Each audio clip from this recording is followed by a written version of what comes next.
In 2002, a coal company called American Electric Power wrote a check for $20 million and bought a village in Gallia County, Ohio. Not a building, not a parcel of land, the whole town, about 221 residents, the post office, the church, the houses. Everyone got paid roughly 3.5 times what their home was worth to leave and never sue the company for what the plant had done to the air. That is how Cheshire, Ohio ceased to exist. That town is in Ohio, and it is far from the strangest story on this list. So does Cheshire, so do 11 others. There is a place in Summit County where the government evicted an entire township, boarded the houses, and left them standing for years with no explanation. There is a hamlet in Ross County that does not have a post office or a grocery store, but did inspire a work of American fiction compared to Cormac McCarthy. And at number 1, deep in Zaleski State Forest in Vinton County, there is a brick railroad tunnel where the ghosts have names and newspaper obituaries to match. Make sure you stick with us to the end, because that story is the one this whole video is building toward. If you are interested in forgotten places, overlooked history, and the stranger corners of American geography, subscribe. We do this a lot. Today we are counting down 12 ghost towns in Ohio that Google Maps won't show you. Number 12, Knockemstiff, Ross County, Ohio. The name is real, the place is real. It sits at an elevation of 692 feet in the hills southwest of Chillicothe, at the junction of Black Run Road and Shady Glen Road, and it has always had a reputation to go with the name. 3 separate stories compete to explain it. One says a massive brawl broke out in the town's early days, and someone described the fighting style as knock 'em stiff. A second says a preacher, confronted by a woman whose husband was cheating on her, gave the most direct pastoral advice in Ohio history. The third says it was just a slang term for moonshine. All 3 point to the same kind of place. The town's main literary contribution is a debut short story collection from 2008 by a man named Donald Ray Pollock, who grew up in Knockemstiff, spent 30 years working in a paper mill, then got an MFA from Ohio State. His book features a map. Most small-town literary maps show the newspaper office and the waterworks pond. Knockemstiff's map highlights the town dump and a character's rotting car. One reviewer called it a trailer park trashy Lord of the Rings. Shady Glen Church still stands. There is no post office, no grocery store, no gas station. The town sign is intermittently missing. Number 11, Sprucevale, Columbiana County. Here is the version of this story that does not involve a ghost. 4 Quaker brothers named Hambleton bought 300 acres of land along Little Beaver Creek in 1813 and built a grist mill. When they learned the Sandy and Beaver Canal would run directly through their property, they built a town around it. By 1848, at least 19 families had settled there. The town had a post office, a wool factory, a general store, a locksmith shop, and 12 homes. It was a functioning community. Then the canal reservoir broke. Then the railroads arrived and made canal freight obsolete. By 1870, Sprucevale had no traffic, no income, and no reason to exist. Every resident left. The forest moved back in. The stone mill stayed because stone does not pack up and relocate. Hambleton's mill was rebuilt in 1974 using the original cut stone and still stands inside Beaver Creek State Park. 2 visible canal locks remain in the underbrush. 1 original house survives. Pretty Boy Floyd was shot and killed in a field roughly 1.5 miles from the mill in 1934, which adds a detail the Hambleton brothers could not have anticipated. The folklore layer is this. A woman named Esther Hale was stood up on her wedding day, August 12, 1838, wandered the town in her dress until she died, and according to local legend, appears every year on that date on the bridge over Beaver Creek. The legend adds that if she touches you, she becomes young and beautiful again while you die in her place. The canal has been gone for over 150 years. People still check the bridge on August 12th. Number 10, Santoy, Morgan and Perry counties. In 1915, the Sunday Creek Coal Company bought Santoy from the New England Coal Company and announced it was going to become a model community. They added a drugstore, a hospital, a theater, and a company baseball team. By 1920, the town had somewhere in the range of 2,500 residents. By the end of that same decade, estimates put the population somewhere between 50 and 168. The collapse had two causes. The first was that angry miners set fire to the first mine during a labor dispute, which closed it. The second was the 1927 strike, which ended the second mine. When there was no mine, there was no Santoy. The town was effectively abandoned by 1931. The forest ate it quickly. Santoy sits deep in what is now Wayne National Forest, approximately 7 miles west of McConnellsville, and there is no signage from the main road pointing to it. What is there? Overgrown foundations, collapsed mine entrances visible as dark openings in the hillsides, and the ruin of the old jailhouse, one of the few structures that left enough material behind to be found. Here is the detail that stops people cold. The miners who built Santoy were paid approximately 68 cents per ton of coal, which worked out to roughly $3 a day. There were no roads into town capable of handling a vehicle.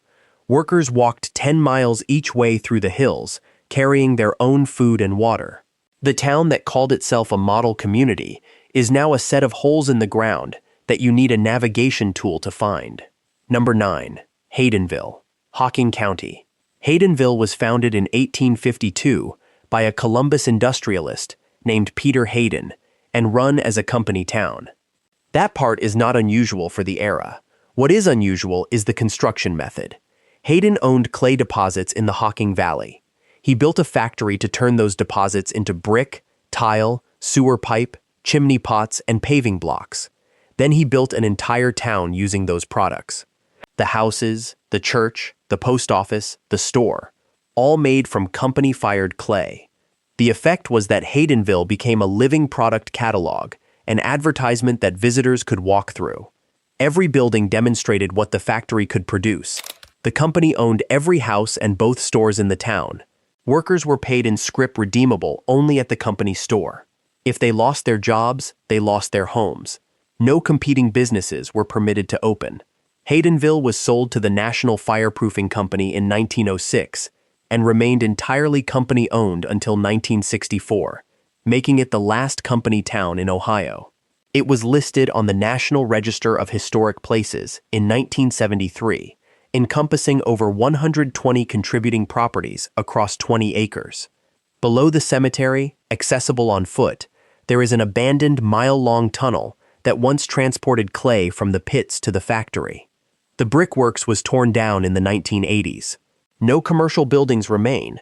The cemetery headstones in Haydenville are made from the same chimney pots and factory tile the company produced.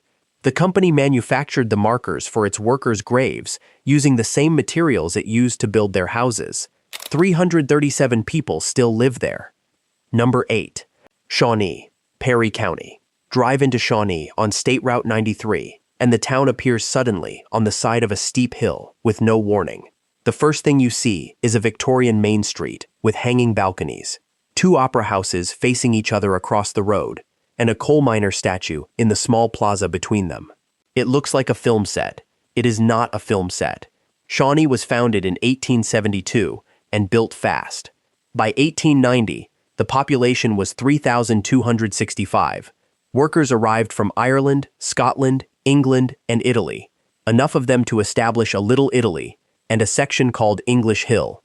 The town had 2 opera houses, multiple newspapers.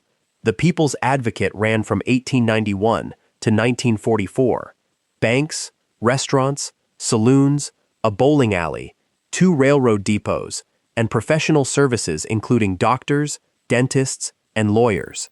The Advisory Council on Historic Preservation has called it one of the best intact examples of boomtown architecture in the eastern United States. The coal industry collapsed in the 1920s and 1930s. The surrounding land was absorbed into Wayne National Forest. The last mines and brick factories closed in 1972. The town did not get demolished, it just emptied out. The Victorian architecture stayed because no one had a reason to tear it down, and no one had the money to replace it. By 2010, approximately 665 people remained, a reduction of nearly 80% from the peak. The Tecumseh Theater, built in 1907 and nearly demolished in the 1970s, was restored. Hiking trails above town pass sinkholes where burned-out mine shafts have collapsed. The forest begins immediately at the edge of the last building. Roosters wander freely down the middle of Main Street. Number 7. Utopia, Clermont County. In 1844, followers of a French philosopher named Charles Fourier arrived in Clermont County along the Ohio River and founded a settlement they called Utopia. Within 3 years, the community had collapsed financially and disbanded. The land was then purchased by a spiritualist leader named John O. Wattles. Wattles wanted to move the main communal building, a large dining and gathering hall, from its position on higher ground down to the riverbank. Local residents warned him not to. He moved it anyway, brick by brick. The move was completed in December 1847. On the night of December 13, 1847, the Ohio River flooded. People sought shelter in the newly relocated hall, where a party was being held. The river washed out the south wall of the building. 17 people died, out of a settlement population of approximately 32. Wattles survived. After the flood, an anarchist philosopher named Josiah Warren, sometimes described as America's first anarchist, bought the land and tried again with an invitation-only labor note commune, where goods were paid for in hours of work. That also dissolved. By the late 1800s, the area was known as Smith's Landing.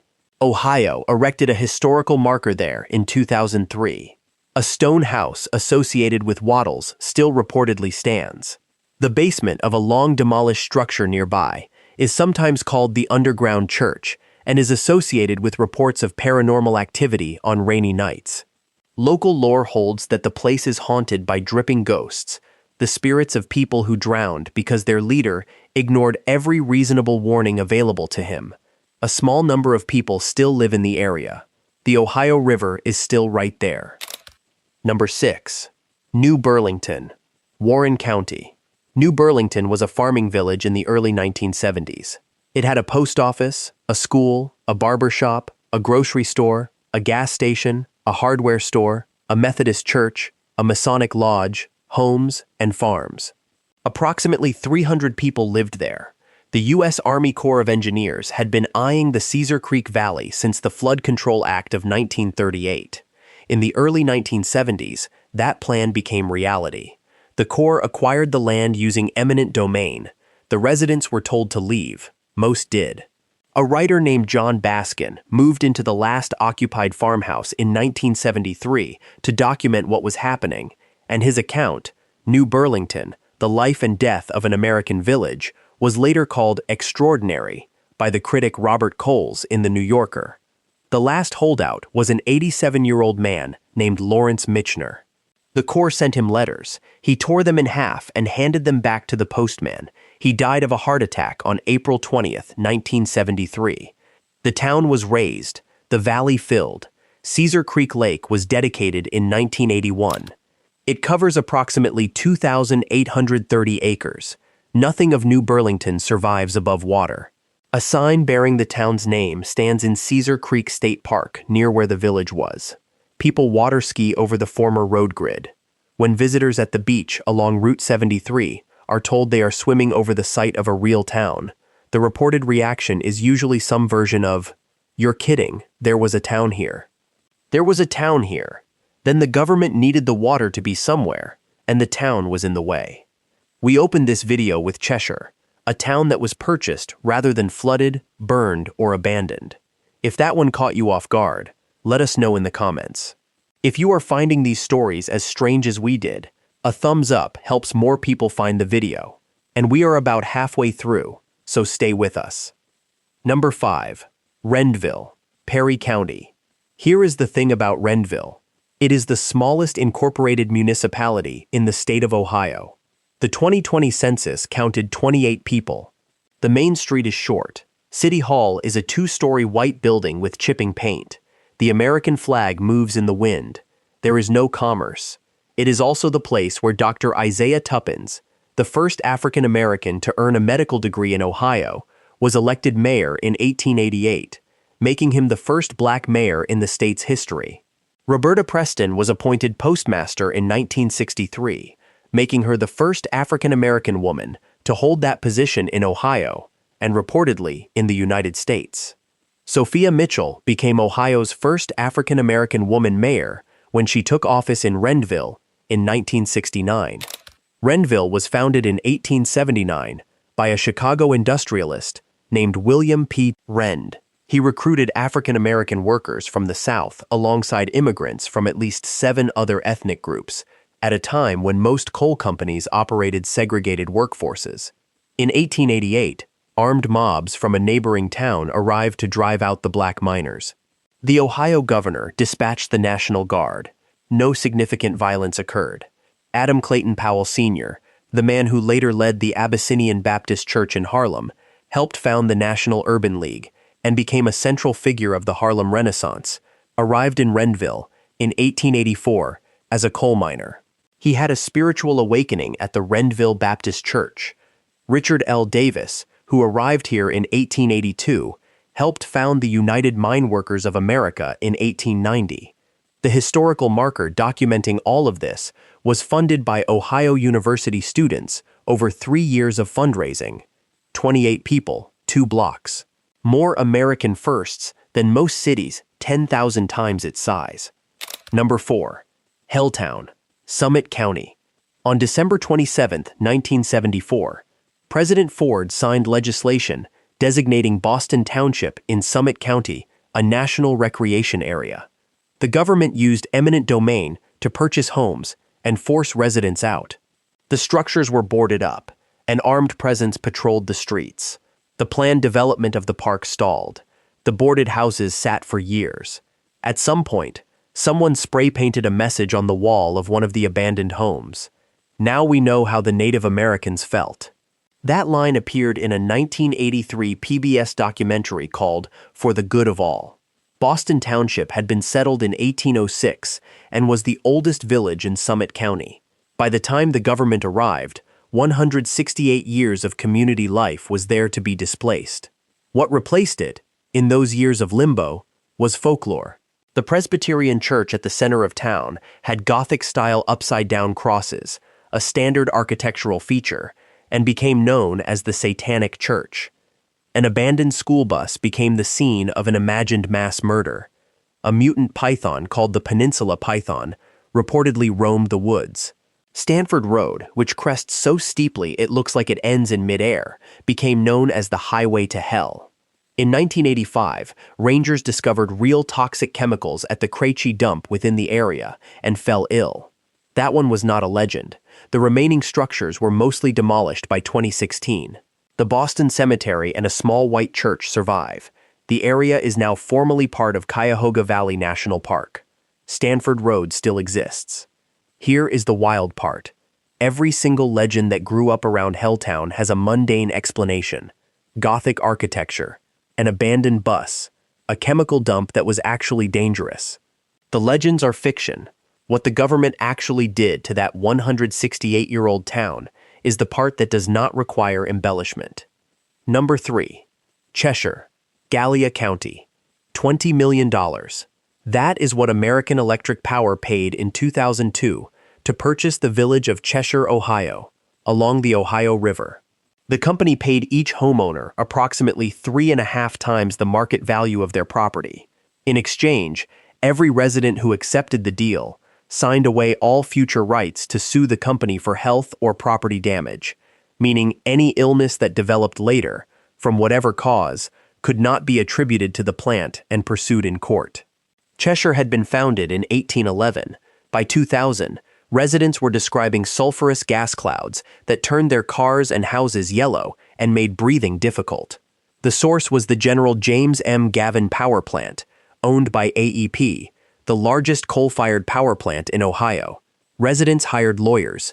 AEP conducted its own investigation and concluded there were no long-term injuries. Then, the company bought the town anyway. The buyout covered approximately 221 residents. Former Mayor Scotty Lucas, who had run the town from 1970 to 1998, was among the elderly residents permitted to remain in their homes for the rest of their lives. AEP announced plans to demolish the existing structures and build a coal barge dock. As of later reporting, the demolition had happened, but the dock had not been built. A 2010 Environmental Integrity Project report identified the Gavin plant as the 12th worst mercury polluter in the United States, emitting 937 pounds of mercury in 2008 alone. The plant was also ranked 10th dirtiest nationally for carbon dioxide emissions in 2007, releasing 19.1 million tons that year. The 2020 census counted 123 people in Cheshire, some holdouts, some who returned after the buyout era. The power plant is still there. The twin cooling towers are visible from anywhere in the area. Where the village was is largely empty land. The company did not clean up. It bought the witnesses. Number 2. New Straitsville, Perry County. In October 1884, during a 9-month labor strike, a group of striking coal miners loaded mine carts with oil-soaked timber, set the timber on fire, and pushed the carts underground. The coal seam caught fire. The seam was between 12 and 14 feet thick and extended an undetermined distance into the earth. The fire has not been extinguished. It has been burning for over 140 years. New Straitsville was founded in 1870 by the New Straitsville Mining Company on one of the thickest coal deposits in the region. By 1875, Christopher Evans had organized a local chapter of the Knights of Labor here. When the coal company cut miners' pay from 70 cents per ton to 60 cents and brought in over 1,000 replacement workers protected by Pinkerton guards, the strike began. The arson followed. The fire spread through the coal seam underground and could not be stopped. The mine closed. Over the following years and decades, mine gases seeped into schools and homes. Foundations sank into burning voids. Buildings and roads collapsed into the ground below them. The federal government eventually purchased much of the ruined land and incorporated it into Wayne National Forest. In 1938, the WPA employed 350 men to try to stop the fire's spread by building underground barriers at a cost of approximately $1 million. It did not work. At the fire's peak, tourists paid 25 cents each to watch local guides cook eggs over open holes in the ground and brew coffee directly from water drawn out of steaming wells. Ripley's Believe It or Not covered the story. Journalist Ernie Pyle reported on it for NBC Radio. In 2003, smoke began emerging from the soil of Wayne National Forest. That was 119 years after the fire started. The events connected to this strike were partially responsible for the formation of the United Mine Workers of America in Columbus in 1890. Today, sinkholes are visible in the forest above Shawnee. The ground stays warm in the winter, where the coal is still burning. The fire is ongoing. Number 1. Moonville, Vinton County. The trail in from the road follows Raccoon Creek through the trees. There are no buildings. There are foundation stones visible in the underbrush if you know where to look, and a small cemetery, and then ahead of you the trail curves and you see it, a brick railroad tunnel gouged through a forested hill, about the height of a 2-story building, with daylight at the far end. When you walk into it, the sounds of the creek and the forest disappear and are replaced by your own footsteps, amplified and strange, coming back at you from walls that have been here since 1856. If you stop walking, the tunnel is silent in a way that does not feel like ordinary silence. That is what is left of Moonville, Ohio. The Marietta and Cincinnati Railroad pushed its line through Vinton County in the mid-1850s. A coal mining community formed around the construction, made up primarily of 2 families, the Coes and the Fergusons, plus scattered workers from the nearby mines, iron furnaces, and logging operations. At its peak, roughly 100 people lived in or around Moonville. The tunnel was named for the way the full moon appeared above the hillside on certain nights. The community had no roads. The only way in or out was along the active single-track railroad line, which meant crossing 2 open trestles over Raccoon Creek and walking through the tunnel, where eastbound and westbound trains shared the same track. People died doing this. Local researcher Jeanette Quackenbush has documented more than 21 deaths connected to the tracks and tunnel from period newspaper records. Engineer Theodore Lawhead died when a dispatcher failed to warn him of an oncoming train in the 1880s. Mary Shea, 80 years old, was struck while crossing a trestle in January 1890, documented in the Steubenville Weekly Herald. A man named Baldy Keaton was found dead on the tracks in 1886 after being thrown out of a saloon, per the Hawking Sentinel. 4 ghosts have names: the engineer, the brakeman, the lavender lady, and the bully. Each is traceable to a documented death and a newspaper account.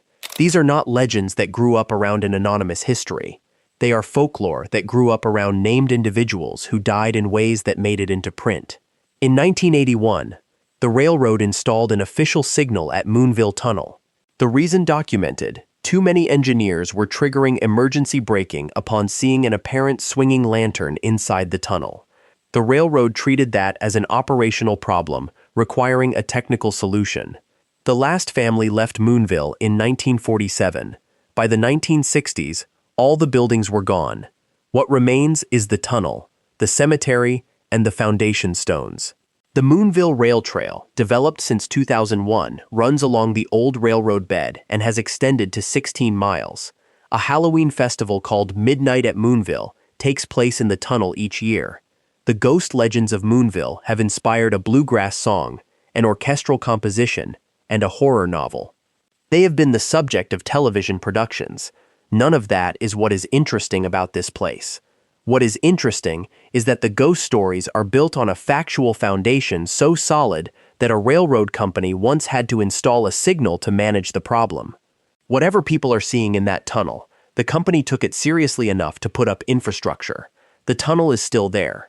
Walk to the far end, turn around, and look back toward the entrance. See what the light does. There are more of these. Ohio alone has over 200 documented ghost towns, and we covered 12. The ones that did not make this list include drowned railroad towns, utopian communities that lasted less than a season, and at least one place with a name that makes Knockemstiff sound like a retirement community. My personal favorite on this list is Rendville. 28 people and more history than most cities know what to do with. Which entry surprised you? And which Ohio ghost town do you think should have made the list? Subscribe if you want more of this.